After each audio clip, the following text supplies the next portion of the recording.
Yo creo que en general todas las personas, todas, tendríamos que reaprender y aprender, porque además me parece que no nos enseñan más allá de las experiencias y lo que podemos observar en nuestra propia infancia y desarrollo de vida.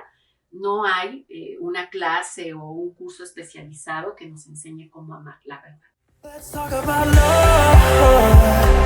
like you and me all night, and let's talk about love and feeling alright. Doctora, ¿cómo concebimos el amor y por qué llegamos a sufrir por él? Bueno, creo que es importante por principio decir que el amor y la necesidad de sentirnos amados o amadas es algo que está como o forma parte de nuestras necesidades básicas, ¿no? Desde que somos muy pequeños y pequeñas se vuelve importante el sentir que hay una persona que nos cuida, que está como cerca de nosotros, nosotras, que nos atiende y demás. Eh, el tema es que en ese proceso, conforme vamos creciendo, vamos terminando,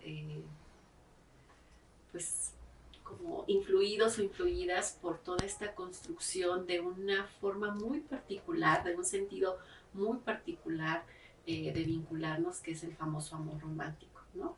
En el marco de los últimos 3 siglos, esta idea de que amar tiene como ciertos requisitos, exige cierto tipo de personas o de relaciones, se ha vuelto una de las cosas, pues, yo creo que más caóticas a la fecha.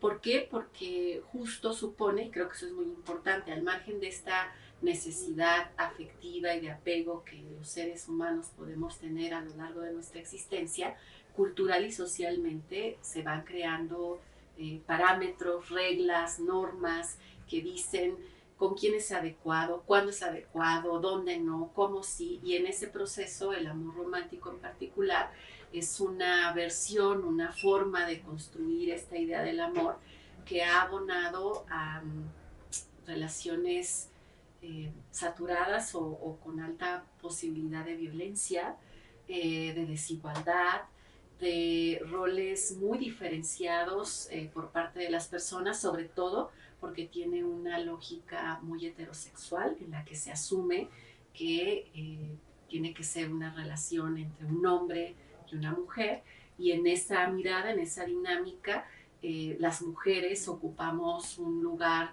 de mayor dependencia, pasividad, en donde un poco como nos lo transmiten en los cuentos de hadas, estamos para ser rescatadas, protegidas, necesitamos como ceder y pensar toda nuestra persona para el otro. Eh, Incorporamos esta idea de que el amor supone sacrificio, entrega total, y sí me parece importante recalcar esa diferencia que se da entre las mujeres y los hombres, porque justo pues en nuestro caso nos lleva a dejar de lado tanto nuestros proyectos personales como nuestra propia persona, incluso el habitar procesos como la soledad y la soltería de forma muy problemática, porque nos enseñan que la forma más importante y única de realizarnos como personas es justo si tenemos una relación. Y para ellos es un ideal o una lógica que fomenta más bien como distancia, eh, a través de los cuentos, esta idea de ser quienes son protectores, que rescatan, pero que al mismo tiempo no necesariamente hay una dependencia emocional, al contrario, hay como distancia, eh, que se autoriza o se valida el ejercicio de la violencia, ¿no? El tema de los celos, por ejemplo, y esta serie de mitos que independientemente de si eres hombre o mujer, y que además, aunque está pensado en esas relaciones heterosexuales, el amor romántico puede extenderse a otras dinámicas de pareja, es decir, entre varones, mujeres, etcétera. Son todos estos mitos de que hay una persona en el mundo que es tu alma gemela, que siempre hay un roto para un descosido, por ejemplo, que tienes que buscar a tu media naranja, que son cosas que a lo mejor no las pensamos mucho, pero en el fondo ya encierran una idea en la que no entramos a las relaciones desde el mismo lugar, llevamos un montón de expectativas, también de muchas exigencias, y si a eso le agregamos las carencias y las historias particulares en términos afectivos y en general de convivencia humana que cada quien lleve, pues nos lleva a muchos desencuentros, nos lleva a relaciones insatisfactorias que están mucho más apoyadas en el debería, ¿no? En toda esta construcción de qué debería ser y no necesariamente como en acuerdos, en diálogo, en realidad, ¿no? En qué estás dispuesta a dar tú y la otra persona, en qué hay que construir. Por ejemplo, también se asume con este amor romántico que pues ahí se va dando, ¿no? O sea, que va surgiendo, que no hay que hacer nada. Y pues no es así. Si regresamos a la parte como más biológica, nuestra primera parte en un proceso de una relación que tiene que ver con el enamoramiento y que sí implica una serie de procesos químicos, pues no dura mucho tiempo, o sea, estamos hablando de algunos meses. Lo que sigue hay que irlo construyendo, son decisiones que vas tomando, acuerdos con los que puedes ir estableciendo cómo quieres funcionar en una relación. Muchas veces no se habla de eso porque se asume que, como en los cuentos, después de que te salvan o salvas, vivieron felices para siempre. En ese sentido, y regresando al punto de las carencias que uno puede presentar, ¿usted cree que hay una relación entre el grado de soledad que puede experimentar una persona y el afecto que le demuestra a los demás? Mira, me parece, o sea, por principio me parece que es inevitable desde mi perspectiva y un poco en mi saber y aprendizaje, en las conversaciones con las personas, creo que es inevitable que cuando llegamos como personas adultas y no tan adultas a una relación, no vayamos con un costal de cosas vividas previamente y por lo tanto entre esas cosas que haya carencias afectivas y necesidades. ¿Por qué? Porque desde que somos muy pequeños y pequeñas, reitero, somos seres sociales que a diferencia de otras especies necesitamos del cuidado de otro, de otra para sobrevivir por mucho tiempo. Y en ese proceso vamos aprendiendo, interiorizando y pues como, sí, aprendiendo que a veces las personas sí pueden estar y amarnos de forma incondicional, o por el contrario, podemos aprender según nuestras experiencias con padres, madres, quienes nos cuiden, e incluso en el contexto más amplio, no solo familiar, que quizá las personas no siempre están, que quizá el amor, desafortunadamente, o el amar a alguien, lo vivimos de formas muy condicionadas, en cosas tan simples como cuando le dices a un niño o niña, si no haces la tarea ya no te voy a querer, ¿no? Y entonces vamos como fomentando ciertas ideas que hacen que entonces vayamos acumulando como estas experiencias en donde podemos sentirnos eh, con, pues como con una autoestima menos fuerte o fortalecida, con más dudas respecto a si somos personas que podemos ser queribles o no, con un autoconocimiento o una percepción de nosotras o de nosotros mismos que no es precisamente la más favorable y por lo tanto, ¿no? Esto puede generar en función de estas primeras relaciones o vínculos que tenemos en la infancia, podemos ir desarrollando ciertas formas de vincularnos con las otras personas que abonen a que nos sintamos y no sepamos cómo lidiar con estar con nosotras mismas o nosotros mismos, que justo experimentemos ante el hecho de no tener un vínculo o una sensación de ser queridos o queridas, una experiencia de mucho malestar al no estar con alguien. Creo que en este punto de la soledad es importante diferenciar. Puede haber personas que están acompañadas y se viven solas, o sea, en soledad, y puede haber personas que están solteras o que viven en solitario y que no necesariamente se sienten en soledad. ¿Por qué? Porque estamos hablando de cómo vamos aprendiendo a vivir o a estar con nosotras y nosotros mismos, y también a recibir y a dar afecto. Entonces, ante la pregunta que me haces, todo ese preámbulo es para decir que más que por la soledad per se, es si en este historial de vivencias previas que hemos tenido, nuestra autoestima, nuestra versión de nosotras o de nosotros mismos, nuestra creencia sobre si somos personas que merecemos o no amor, porque durante la infancia tuvimos experiencias que nos hicieron sentir poco amadas o amados, es mucho más probable que tengamos más dificultades, más complejidades para poder entablar vínculos con otras personas, o que los vínculos que establezcamos recreen o reproduzcan esas mismas relaciones o esas mismas formas de estar que nos hacen sentir mal. Y por lo tanto, pues se va haciendo un círculo vicioso, ¿no? Entre más soledad experimentamos, acompañada de esta idea de nadie nos quiere, o sea, nadie nos ve, ¿no? Para nadie somos importantes, podemos caer como en un bucle de estar justo buscando quien llene esos vacíos, quien llene esas necesidades que en realidad tendríamos por principio que reconocer y resolver, no a través de otra persona, sino con nosotros o nosotras mismas. ¿Y existe verdaderamente un amor incondicional? ¿Usted cree que el amor se negocia? Creo que es una pregunta compleja porque, o sea, pienso, vuelvo a reiterar, en términos de nuestra infancia, de una u otra forma, asumimos y creo que culturalmente fomentamos esta idea de que hay ciertos tipos de amor que deberían de ser incondicionales. Por ejemplo, el amor que una madre o un padre debe tener a su hijo o hija, quizá el amor entre hermanos o hermanas, ¿no?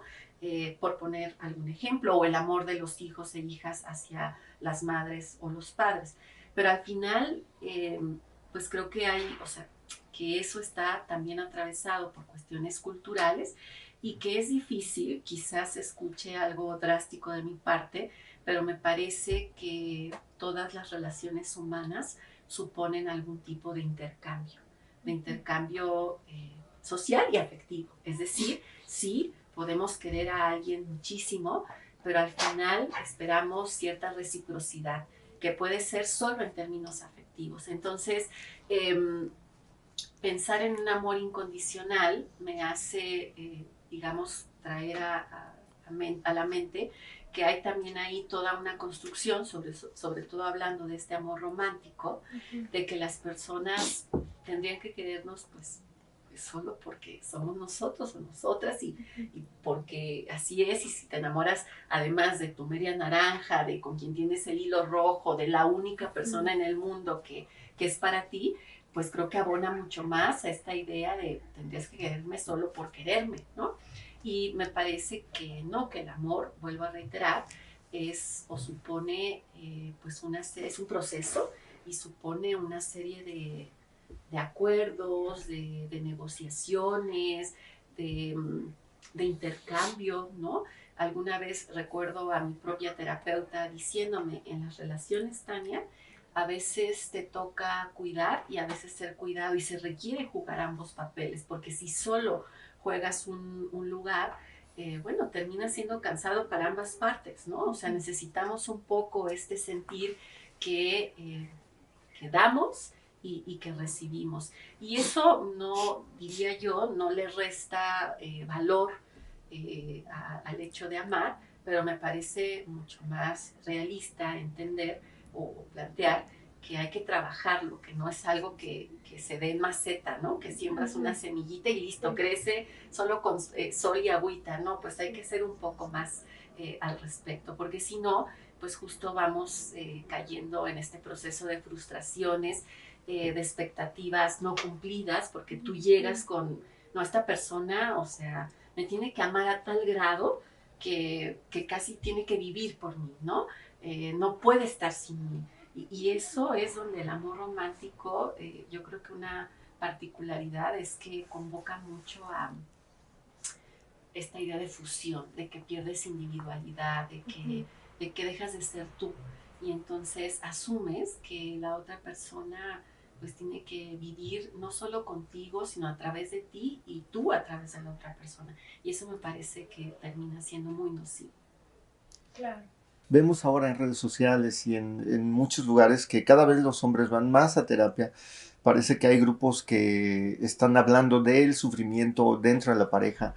Eh, ¿Siempre han sufrido igual o hay más oportunidad de comunicarlo o qué estará pasando? Porque parece un fenómeno en el que, no que se esté volteando el rol, pero sí en el que cada vez hay más hombres que están sufriendo por amor. Sí, mira, yo lo primero que diría no es que las mujeres sufran más y los hombres sufran menos. Creo que las personas al entrar a una dinámica o relación de pareja con todas estas expectativas, mitos y clichés de cómo tendríamos que vivir la relación, tenemos un alto riesgo de vivir una decepción y por lo tanto de experimentar malestar. Pero lo que dices me parece interesante porque sí creo que en el marco de los últimos años que se ha hecho mucho más evidente una mayor toma de conciencia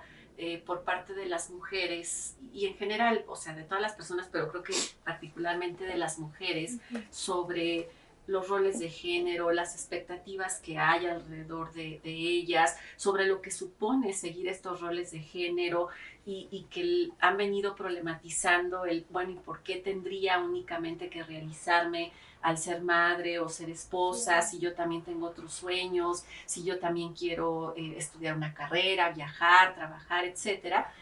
Sí está habiendo un movimiento muy importante por parte de muchas mujeres en términos de replantearnos nuestros objetivos, nuestras metas, por ejemplo, el aplazar cuando iniciar una relación de pareja. Yo recuerdo que dando talleres, muchas veces chicas de 20 años en algunos contextos me decían, no, ya me estoy quedando. Y ahora más bien tú escuchas a las jóvenes que dicen, ay no, pues después, o sea, claro que pueden tener alguna relación de pareja, noviazgo, amigos con derechos, porque hay muchas posibilidades, pero sí como poniendo más en el centro sus metas, sus expectativas, sus deseos. ¿Y qué pasa con muchos varones? Y claro, estamos hablando en particular otra vez de relaciones heterosexuales en donde se hace mucho más evidente el peso de este modelo romántico y de todas las expectativas e ideales sobre los roles de género. Porque me parece que muchos varones, mientras las mujeres están como transformando esta cosmovisión de ser para otros, para empezar a pensarse ellas, para planearse, ¿no? Poner sus metas, parece que no hay otras narrativas para ellos, ¿no? O sea, ok, a nosotras nos está quedando claro que este rol de ser princesa y que te rescatan y pues no, como que no nos gusta, ¿no? O sea, no nos viene bien y nosotras no necesitamos ser princesas, no necesitamos que nos rescaten, ¿no? Podemos construir una vida.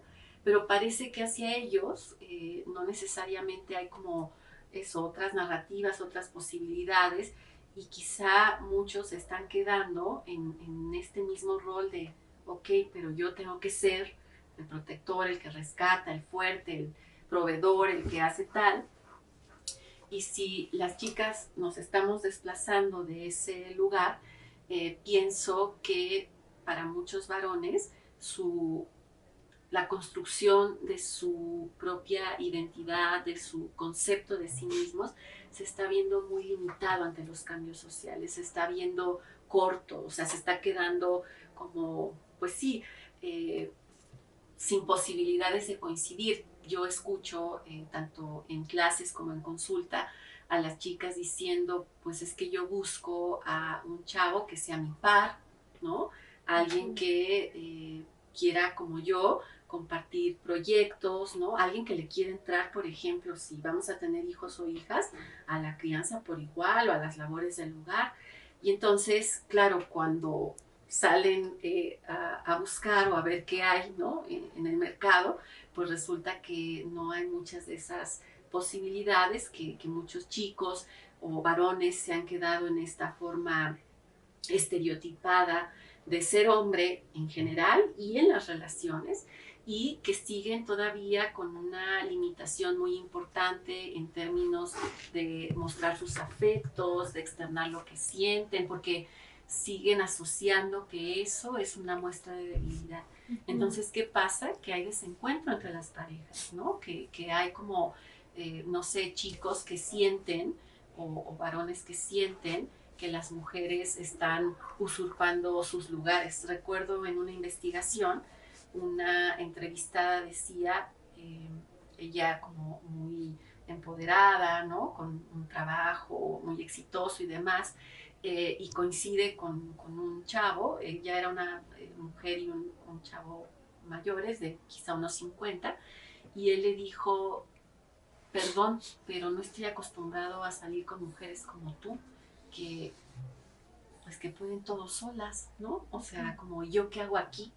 Entonces, más que sufrir o no, creo que en tanto sigamos apegados o apegadas a estos roles de género tan rígidos, tan poco movibles en cuanto a los cambios sociales, culturales, las expectativas que van siendo distintas, los deseos, las metas, pues sí, corremos el riesgo de que resulte mucho más desastroso, mucho más complejo, mucho más frustrante el no encontrar una relación o una pareja como esperamos. Ahora, las parejas no heterosexuales no se salvan, porque también ahí hay como otras exigencias, ¿no? Dentro de estos cambios, dentro de esta idea de ir como en contra del amor romántico, de pronto también escuchamos como estos planteamientos que sobre todo,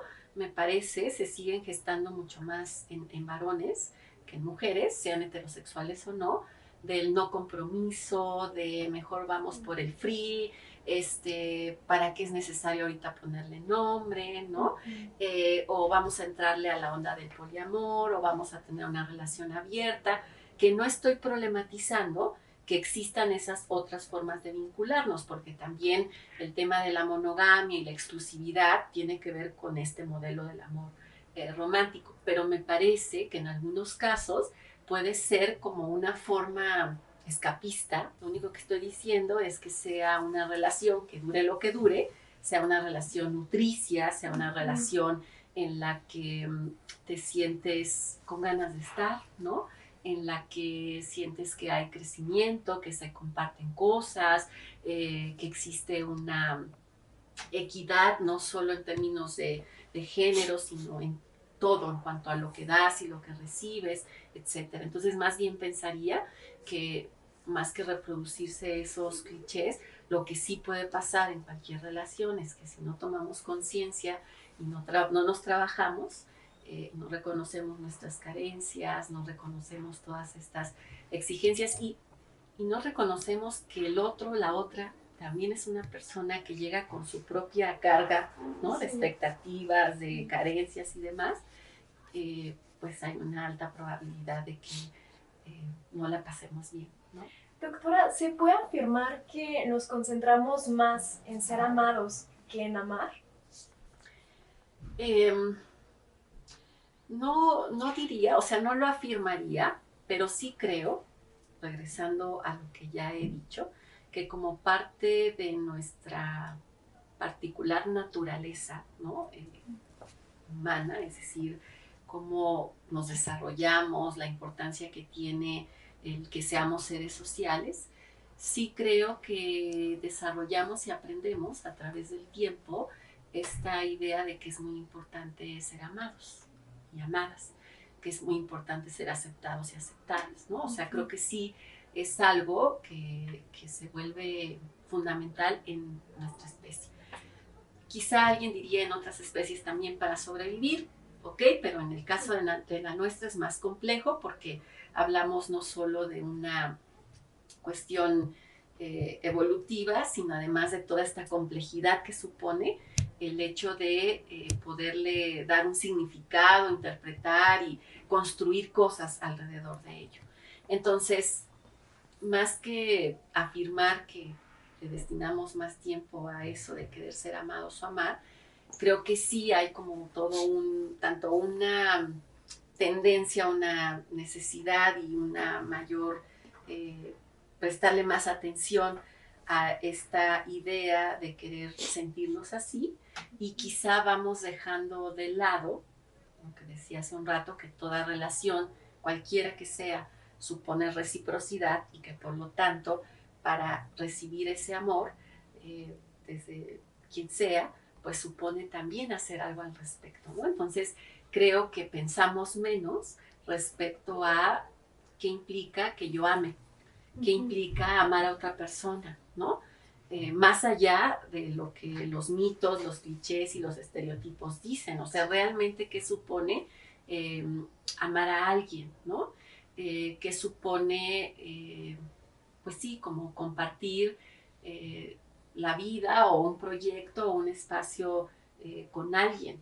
Y pienso en muchas apuestas o miradas, sobre todo pienso en este filósofo, sociólogo, Bauman, Sigmund Bauman, que habla de que ahora vivimos todo líquido, ¿no? La vida líquida, el amor líquido. Creo que es importante, al margen de cada persona, entender también los cambios macro que vivimos, en donde vamos incurriendo, y me parece complejo, hay que pensarlo también, en esta sociedad en donde hasta las personas somos desechables, como las computadoras, ¿no? O sea, rápidamente un modelo pasa de moda, ¿no? Se vuelve más lento, deja de funcionar, y entonces vamos ahí como, pues eso, pasando de una persona a otra. Vuelvo a reiterar, definitivamente una relación no tendría que medirse para definirla como exitosa o no en cuanto dura o algo por el estilo. Pero sí me parece que habría que poner atención en hasta dónde vamos como por este proceso del amor líquido y la vida líquida y todo eso en la inmediatez, instantáneo, rápido, como que vamos, no sé si perdiendo habilidades o volviéndonos menos pacientes, tolerantes, ¿no? Como más intransigentes con la diferencia, con los desacuerdos, con el que pues la otra persona es eso, una persona completa que yo no puedo. Esto también lo pienso mucho. A veces pensamos que las relaciones es una cosa de poseer a la otra persona, ¿no? De tiene que hacer lo que yo digo, como yo lo digo, cuando yo lo digo. Y entonces, pues, la otra persona está viva, es sintiente, tiene sus propias ideas, metas, y creo que vamos perdiendo esa posibilidad como de diálogo, de encuentro. O sea, la primera, por ahí he leído muchas veces en redes y me quedo pensando que hoy nos es más fácil soltar que sostener. Y entonces digo, bueno, esto también habría que tomarlo con cautela porque no debería entenderse que por sostener es el amor todo lo puede y aguanta, ¿no? Y si estás viviendo en una relación de violencia, pues ni modo, aguanta, no. Pero sí me quedo pensando en cómo, por todo esto que estamos diciendo de la inmediatez y la lógica neoliberal y capitalista, también va influyendo en nuestras relaciones, y pensaría no solo en las relaciones amorosas, ¿no? Sino en general en las relaciones de amistad, como que si algo no es como tú piensas, ya la fregada, lo que sigue, ¿no? Y te vas moviendo. Entonces también ahí creo que habría mucho que pensar sobre quizá esta exigencia o demanda de me tienen que amar, pero que poco pensamos sobre ¿y yo? Cómo estoy dispuesta o dispuesto a amar a alguien, ¿no? Porque supone hacer cosas, supone tomar decisiones, supone una responsabilidad también. Es parte de la responsabilidad afectiva. Sí, por supuesto. Que también ahí es todo un tema eso de la responsabilidad afectiva. Me parece que es un término interesante, pero no sé exactamente qué significa. Me llama la atención que sobre todo, por ejemplo, en las apps de ligue y esas cosas, veo que es mucho más común que la enuncien los varones que las mujeres. Me quedo pensando, ¿qué será eso de responsabilidad afectiva, ¿no? Como que se estará entendiendo, porque no sé si alude a que realmente voy a estar en esta relación desde la transparencia, desde el compromiso de decir, bueno, estoy aquí mientras decido estar y lo vamos a hablar cuando ya no sea así, o es más como un cliché, la verdad, como una forma de, la verdad, insisto, siento que hay algo oscuro ahí de no decir exactamente a qué se refiere. Pero si lo viéramos desde un sentido propositivo, sí, entendería que las relaciones amorosas y no amorosas pues requieren de responsabilidad. Pero si hablamos de las amorosas, entendería la responsabilidad afectiva como este compromiso por hacer lo más transparente posible con la otra o las otras personas la forma en la que quieren estar y cómo quieren estar. ¿Por qué digo esto? Porque, por ejemplo, en consulta, quizá he tenido a personas que me dicen, no, pues alguna vez mi pareja y yo hablamos de a lo mejor podríamos estar en una relación abierta. Pues ya tiene mucho tiempo. Y ahora, pues sí estoy saliendo con alguien, pero no le he dicho a mi pareja. Y entonces eso, por ejemplo, es no responsabilidad afectiva, porque una cosa es que a lo mejor cuando empezaron dijeran, pues podría ser, y otra, que hagas transparente con la pareja en la que estás en el presente, oye, pues fíjate que me interesa, quiero, ¿no? Como abrir la relación o estar con otras personas y pues entender que la otra persona puede estar de acuerdo o no, y ojo, y que en función de ello tú puedes decidir si quieres seguir ahí o no, ¿no? O sea, no es que si la otra persona dice no, digas, pues ya no, o sea, sencillamente que haya esa transparencia, claridad en los acuerdos, ¿no? Como honestidad de cómo quieren funcionar bajo el formato que sea. Reitero, no es que estemos problematizando el que tiene que haber una forma única de crear relaciones de pareja, no, pero que haya un acuerdo y transparencia en la forma en la que con la otra o las otras personas decides estar. Claro, también hay de pronto, yo escuchaba de una pareja que decía, bueno, es que tú no estás, no estás forzada a sentir lo mismo que yo, pero sí necesito saber hasta qué nivel te vas a comprometer, cosas por el estilo. Y de pronto empieza a haber fenómenos como terminar a una persona por WhatsApp, o ghostearla, o no contestarle por horas, o cosas que se pueden ver como si a la persona que no le contestan está mal porque quiere controlar a la otra persona, o cuestiones de exclusión social, que también puede parecer como que la otra persona está mal, pero hasta dónde podemos ver que estas cosas tienen que ver justo con lo que usted decía un poco de Sigmund Bauman, del amor líquido, de que la persona es desechable, de bueno, pues si no quiere. Sí, Más mira, opciones, ¿no? sí, Del mercado. sí, yo creo que sin satanizar, porque no sería mi postura, lo que han posibilitado o lo que ha permitido esta era digital, ¿no? O sea, todo lo que nos ha permitido hoy en día tener el tema de lo virtual, el tener estos espacios como las aplicaciones, pues para conocer y entablar vínculos de diferentes tipos con las personas.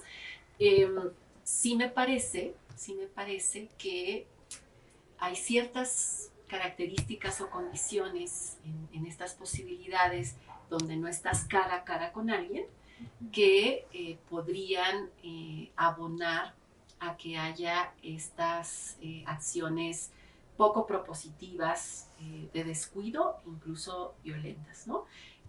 ¿A qué me refiero con esto? Por ejemplo, dentro de las apps o cuando estás a distancia con alguien, muchas veces se puede jugar, por ejemplo, en las apps, aunque tienes un perfil y pones fotos, pues pueden no ser las fotos de la persona, entonces está el anonimato, está el hecho de que, pues eso, en la facilidad de un clic puedes borrar y no borrar a alguien, ¿no?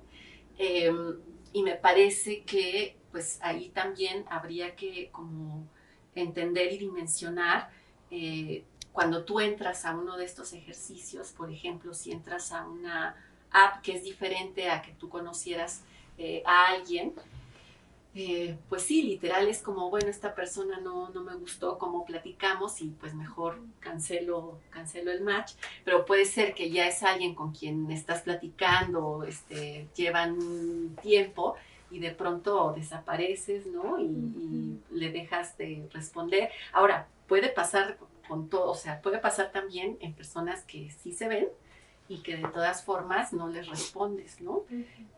Y que como dice el compañero, se entiende como si lo que pasa es que me controlas mucho, quieres saber dónde estoy. Yo creo que en general todas las personas, todas, tendríamos que reaprender y aprender, porque además me parece que no nos enseñan, más allá de las experiencias y lo que podemos observar en nuestra propia infancia y desarrollo de vida, no hay una clase o un curso especializado que nos enseñe cómo amar, la verdad, ¿no? Entonces, si lo que nos siguen mostrando en las películas, en las redes, en la charla con nuestras pares, es que pues el amor tiene todas estas características del amor romántico, que implica sacrificio, que no sé qué, que hay que sentir celos porque pues si no, no es amor de verdad, en fin, se propicia que con lo virtual y sin lo virtual incurramos en acciones poco, o sea, poco responsables y poco sensibles a la otra persona, ¿no? Que justo no tomen en cuenta cómo se va a sentir la otra persona. Es horrible y seguramente les ha pasado que si alguien termina contigo, no sepas ni por qué, ¿no? O sea, te quedes ahí como con esa cosa que justo entonces viene todo un bucle ahí de ideas de yo hice algo mal. Lo ideal sería, creo que es retador, pero lo ideal sería que pudiéramos aprender también a cómo concluir las relaciones, ¿no? Híjole, pues eso se vuelve más difícil porque pues hay muchas formas en las que las relaciones pueden terminar y no siempre es en los mejores términos.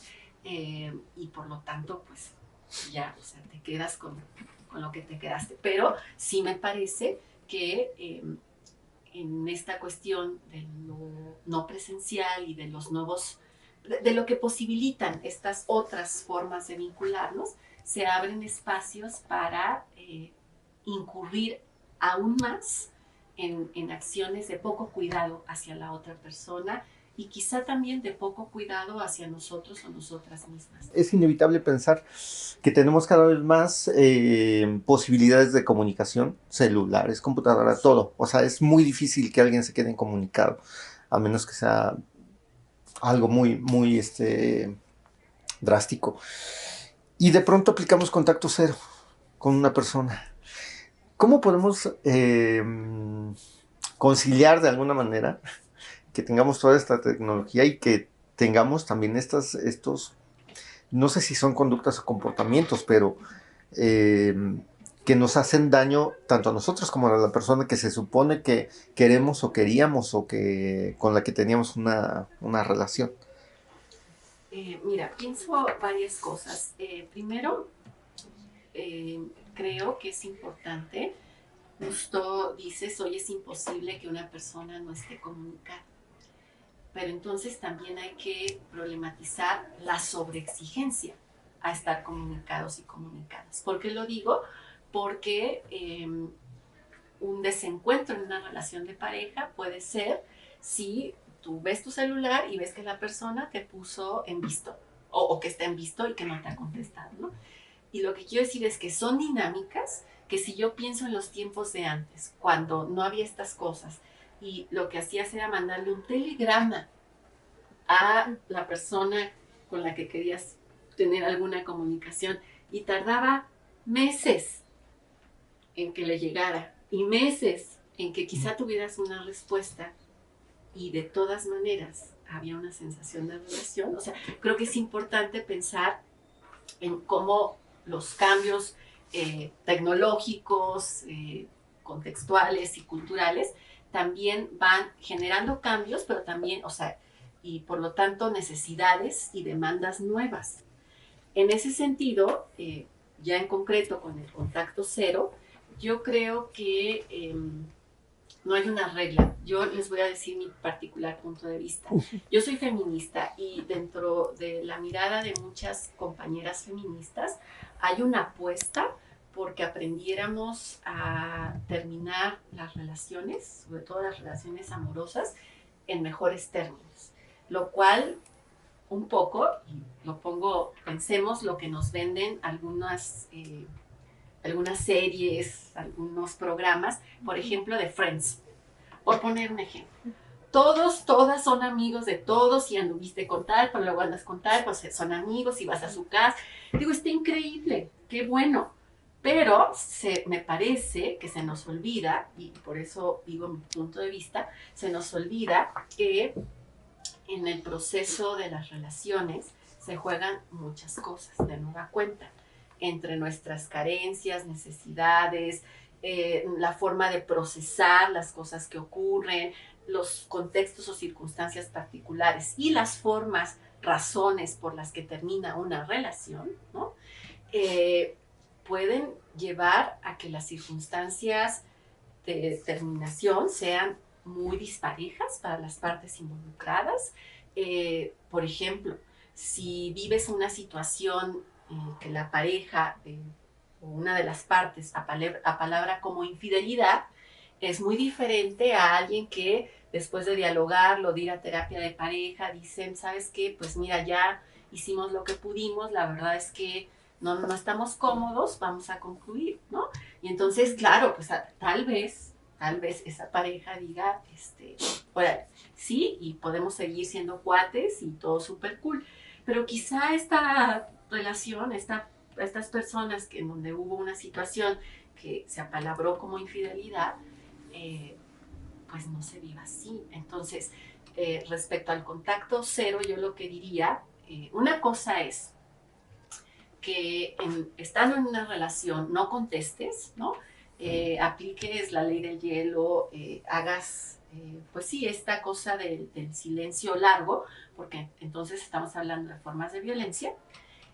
Otra es que yo la verdad pienso en consulta con muchas personas que han ido a terapia, lo que les ha resultado mejor es contacto cero. ¿Por qué? Porque además cuando se termina una relación, las partes no quedan exactamente en el mismo afecto. Y entonces hay quien quisiera seguir y hay quien ya no quiere. Y quien quisiera seguir, ¿no? Si está en ese contacto cero, se hace ideas. Se imagina que van a regresar, se imagina que le mandó un mensaje porque entonces está pensando en ella o en él.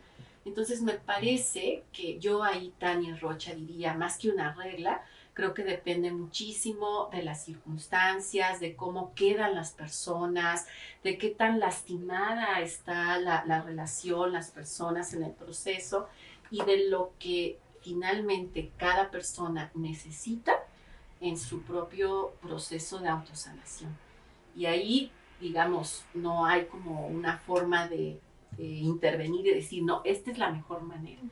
Si hay personas que pueden pasar y hacer como en la serie de Friends o cualquier otra de super cool y van los cuatro, ahora sí que como dice Maluma, ¿no? Los cuatro sí, felices. Perfecto, pero habrá quien no y está bien, ¿no?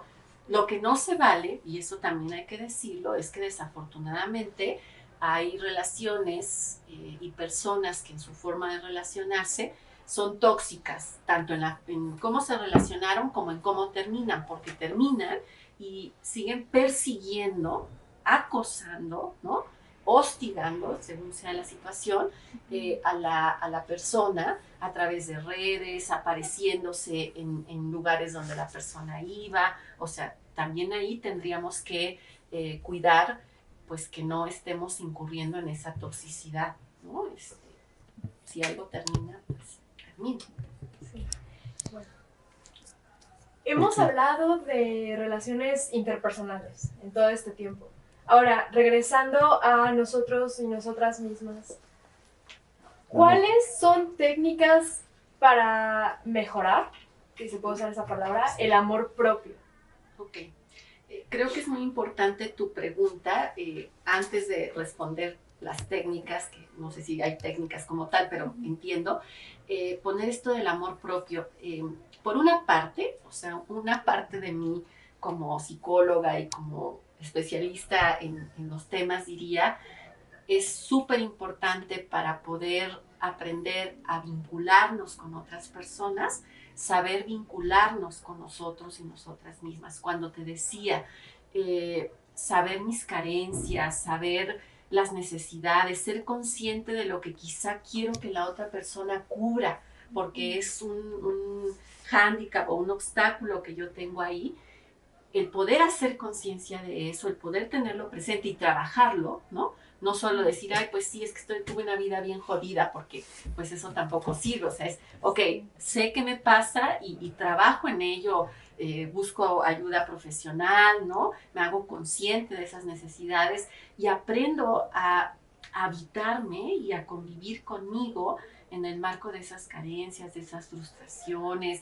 Yo me estoy sintiendo de esta forma, primero para saber si es algo que tiene que ver con mis carencias, mis necesidades, algo que no está ahí resuelto. Entonces, esto del amor propio me parece muy importante si por ello entendemos el poder tener este mayor autoconocimiento, aprender a habitarnos en relación y también cuando no estamos en relación con alguien, ¿no? Saber convivir con nosotros, o con nosotras, conocernos, pero lo quiero también como problematizar porque hoy en día hay muchos discursos de el amor propio es la solución a todo. Ámate y todo, o sea, ámate y todo va a estar resuelto, tienes que amarte a ti primero. O sea, sí, es muy importante poder generar una mirada propositiva y receptiva hacia nosotros y nosotras mismas, pero al final, al entrar en una relación, en esa relación hay otra persona, ¿no? Sabes, muchas veces quizá hay cosas de nosotras o de nosotros que no vamos a identificar hasta que justo estamos con otra persona. O sea, justo cuando estás conviviendo con la otra persona, te das cuenta que algunas cosas te impacientan, que algunas cosas no te vienen bien, que algunas... Entonces, sí creo que es importante el poder vernos a nosotras, a nosotros, saber qué necesitamos, saber qué expectativas tenemos respecto a las relaciones de pareja, saber qué tanto estamos depositando en la otra persona, estar dispuestas a o dispuestos a negociar con esas expectativas, con esas idealizaciones, ¿no? A como darle chance a que haya formas otras que quizá no habíamos concebido, en las que nos vamos sintiendo a gusto y bien al estar con otra persona, pero pensaría que no es lo único, que también hay que trabajar y como repensar toda esta madeja de información y sobreinformación que nos dan alrededor de las relaciones, alrededor del amor romántico, alrededor de cómo es una relación feliz y también ser muy conscientes de que las relaciones, cualquiera que sea, implican cuidado, implican trabajo, implican compromiso, implican responsabilidad, implican diálogo, ¿no? Implican, y se vale, el poder buscar ayuda, ¿no? Cuando quizá hay cosas que con tu pareja o las parejas que tienes no está como fluyendo de la forma que esperas. Y quizá también, aunque es muy doloroso y pienso que no es fácil, reconocer cuando en la relación o la persona con la que estás, pues ya no está siendo, ni te está dando, ni te estás viviendo ahí como te gustaría vivir, ¿no? Eso también creo que hablaría de ese amor propio, el poder tomar una decisión que implica, pues quizá romper esa relación para estar bien contigo. Mi nombre es Tania Esmeralda Rocha Sánchez y soy profesora e investigadora de la Facultad de Psicología de la UNAM.